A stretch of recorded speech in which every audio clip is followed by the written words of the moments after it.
It's been crazy, but they say for like the past 3 months or something. Nakati nakava up country lero kumacha.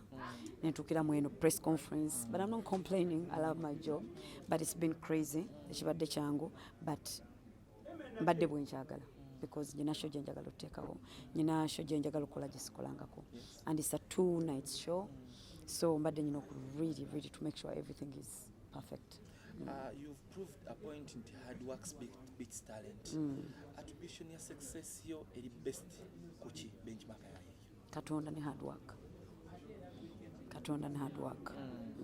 Oyogedde ku kintu ky'okweyubula n'eki obonge ekinzijidde mu mutwe gubanga omusota ne guleka skin yenyenga ne kufuna empya without being hurt. Transformation.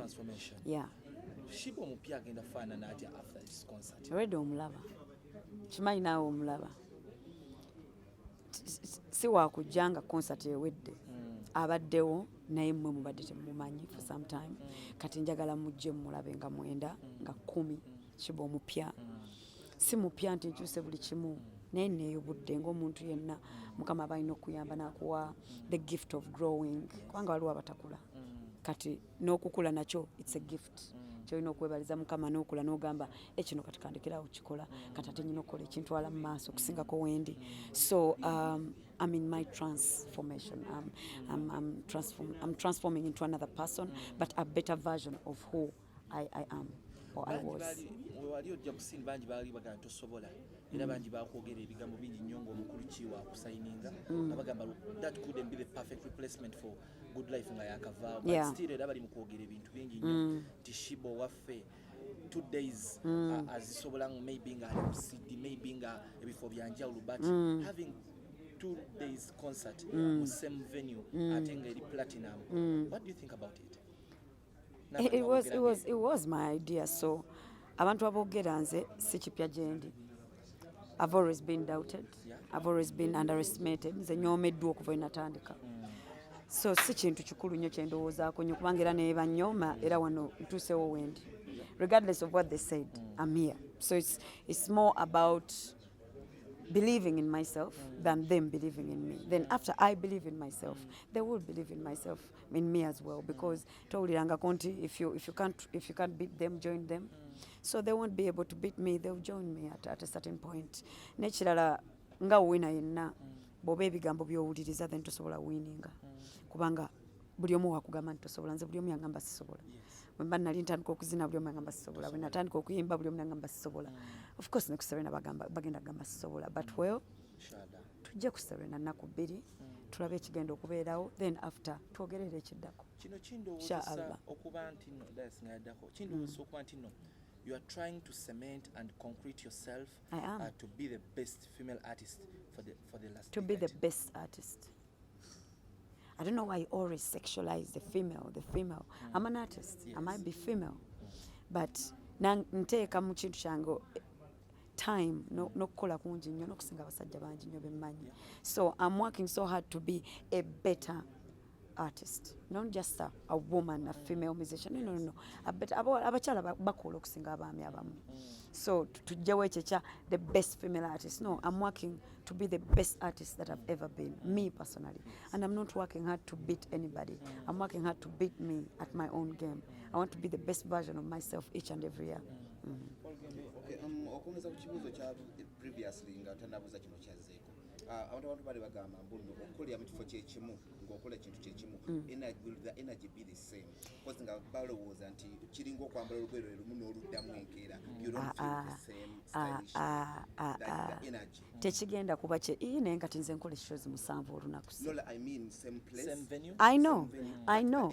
Togenda nkokulaba muzannyo mu Ebons.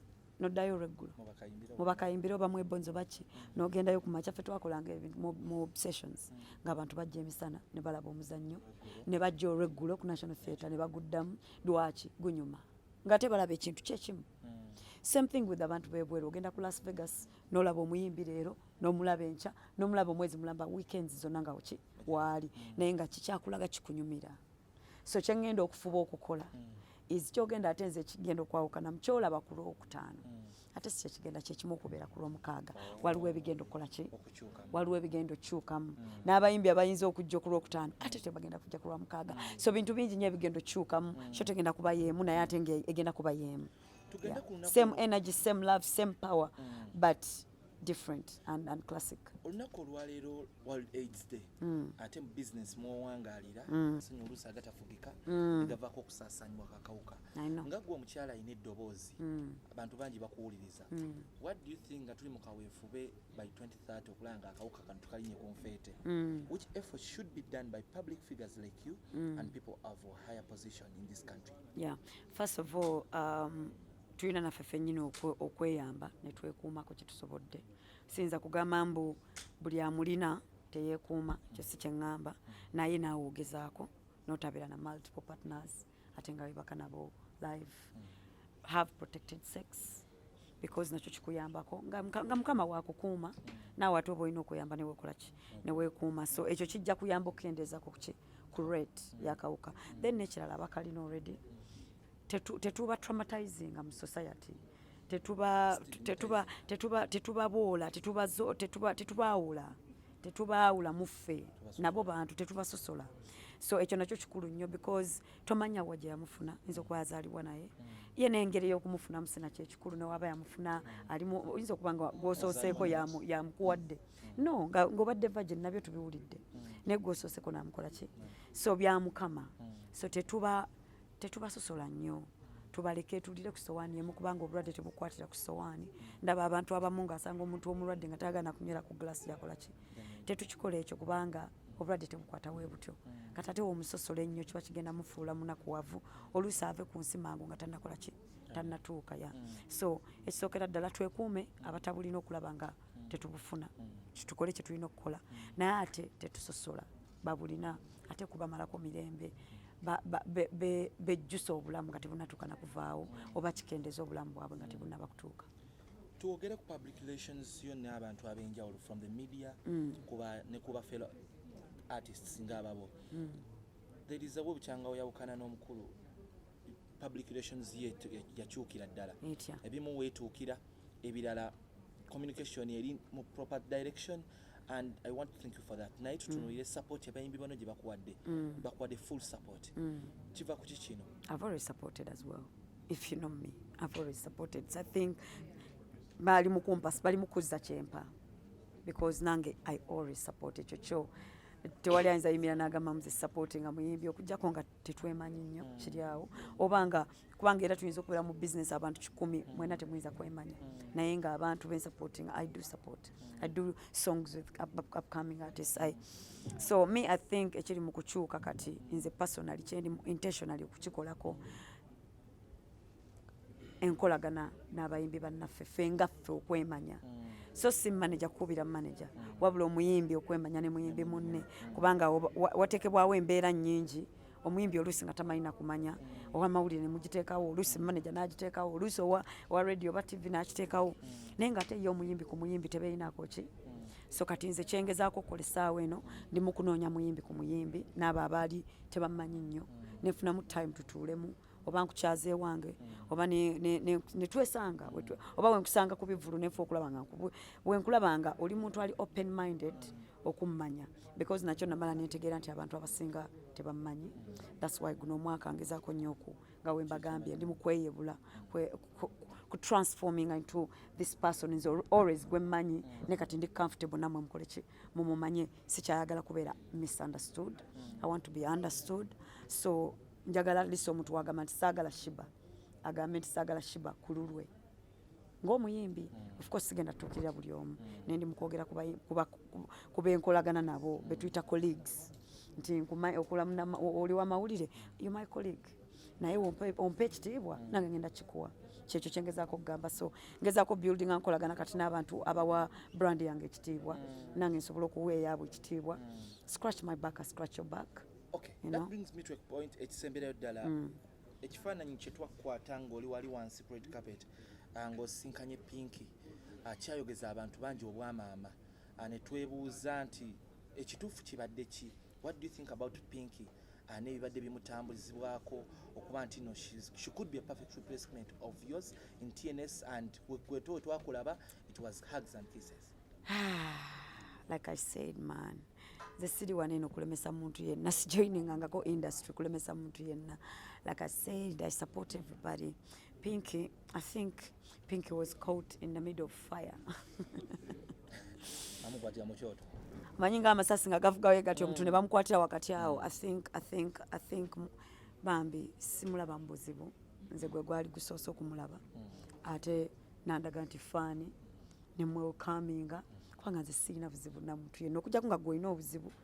Of course ngenda kuwa ekitiibwa n'obuzibu bwo, saagala nange negative energy, naye nga bwondaga nti oli easy, so mba easy. So I met her, she was like, oh hi, I'm a fan, nice to meet you, good, show me love, we moved on.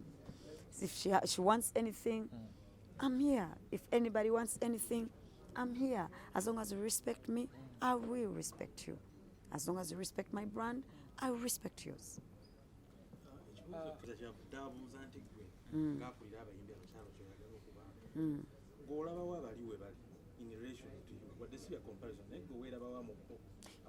Talk gyesigenda kukola naawe wana mawulire yenna is me comparing myself to anybody yali abaddewo oba ajja, because fenna tuli special and journey zaffe ziri special, si ze zimu ate fenna Katonda yazisalawo.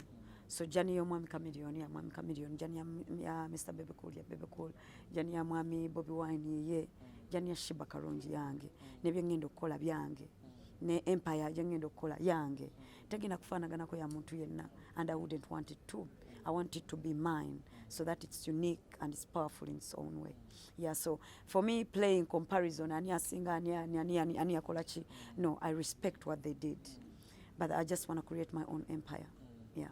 Empire yonge empowering anya abakyala kubanga ffe tetwakifuna before, but creating a nyomu divide and rule temulina kukolagana kati nze difference. Ekisembera ddala ekyange omanyi omukyala bamubuuza nnyo ku kibuuzo singa ddala yali abaddeko mu ddya eryo. Kino kindeetera okukubuuza nti apparently there are so much allegations and your former manager maybe right now is very disappointed since Good Life going, Sheebah going. Yensonga lwaki obudde buno olaba tagenda kuwangaaza abayimbi. What could be the exact problem? Ndowooza omunoonye. Is it you who nze ndowooza case onoonye omwami oyo omubuuza obuzibu bwe kubanga kati nze mbutegeera ntya case anti nenkola kye nnyina okukola nga nze omuyimbi nesigenda tulaano ntandike kunnyonnyola Kiwanuka Jeff. No, nze sikola bwe ntyo, tuyinza okuba nga sikyakolagana naye nga tetukola ffenna, nesigenda tulaano njogere bizinensi ye, eyo bizinensi ye nange nnyina eyange. Kunga bannayuganda bonna bajje ngenda kusoma mwezi 9-10 ate ne Freedom City abantu bafa abawansi mu 1,000 n'egyo n'okugenda okuba nti otalagire eggwanga lyonna. Banaye mbayita mwenna abawagizi bange ba Sheebaholics. Njagala mujje ne energy ey'akabi nga 9th December ne 10th December ku Serena ne 11th December ku Freedom City. Mujje tunyumirwe, mujje tucelebrating Sheebah Kalungi. Naweza emyaka 10 nga tuli mu COVID as a solo artist nga sobola kola kintu kyonna kati giri 12. Njagala mujje tucelebrating a decade and 2 years of Sheebah Kalungi as solo artist. Mujje tujaguze omuyimbi gwe mbadde musupportinga okuvanga ku myaka 14 nga muzinyi mu karaoke ngesaawa eno olwaleero muyimbi wakabi nnyo mu nsi ate era nga ku-inspiring nze if I've inspired you. Come, let's celebrate our journey together. Let's celebrate love.